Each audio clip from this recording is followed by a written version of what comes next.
ওরে ওহাবিরা, দেখে যাও, মজার একটা হাদিস পেয়েছি। আবার শিরকের ফতোয়া দিও না।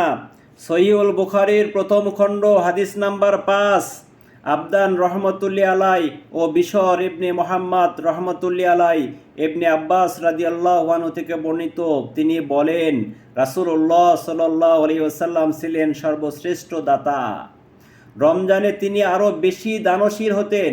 যখন জিব্রাইল আলাইহিসসালাম তার সাথে সাক্ষাৎ করতেন, আর রমজানের প্রতি রাতেই জিব্রাইল আলাইহিসসালাম তার সঙ্গে সাক্ষাৎ করতেন এবং তারা পরস্পর কোরআন তেলাওয়াত করে শোনাতেন। নিশ্চয়ই রাসূলুল্লাহ সাল্লাল্লাহু আলাইহি ওয়াসাল্লাম রহমতের বাতাস থেকেও অধিক দানশীল ছিলেন।